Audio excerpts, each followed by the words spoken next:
My name is Barbara Chang, and I'm the Executive Director of CareerWise New York, a youth apprenticeship initiative here in New York City. I was going to show you a picture of two young men that I know really well.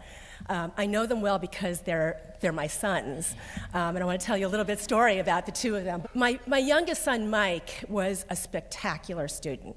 He had near-perfect SAT scores. He got into Brown on his own.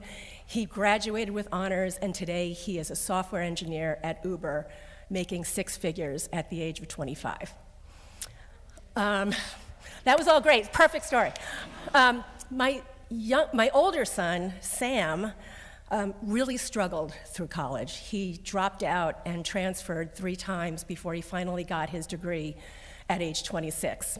And even after he had his degree, he languished in front desk jobs at minimum wage until he turned 29, when he took a class at General Assembly, a tech boot camp here in New York. And there he was able to sort of nurture his love of art through the lens of UX design. And as a mom, it was probably the most amazing moment when I saw Sam finally find his passion, and not only find his passion, but be able to apply it to the work that he's doing today. Sam needed work to understand why school mattered, and he was close to dropping out, as thousands of kids are in the city today.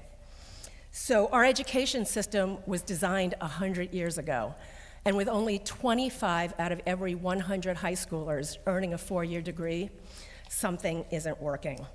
So today I present to you an old idea with a new twist: modern youth apprenticeship. With greater investment, focus, and partnership, New York City can launch 10,000 new youth apprenticeships over the next 4 years. Simply put, youth apprenticeship puts work at the center of the education experience. And it starts in high school, where kids are actually ready and eager to learn, get on the job, and make some money.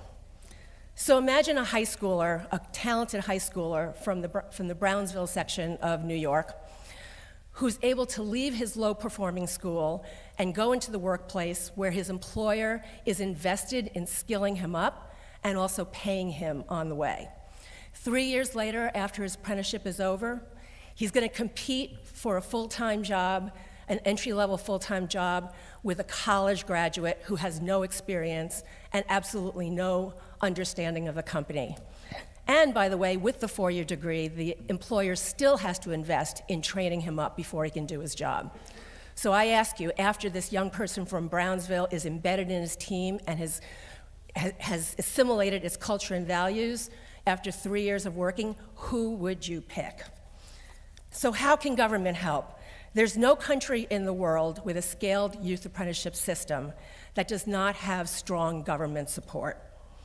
With effective incentives like tax credits, wage subsidies, and technical assistance, employers will, without those incentives, employers will not persist to see the system changes that youth apprenticeship can offer. So to achieve this vision, New York should set ambitious goals to launch tens of thousands of youth apprenticeships over the next few years, and develop the infrastructure, incentives, and policy changes to get there. That's how we build an education system for the Mikes and the Sams, and all of the young talent in this city, and for their employers. Thank you very much.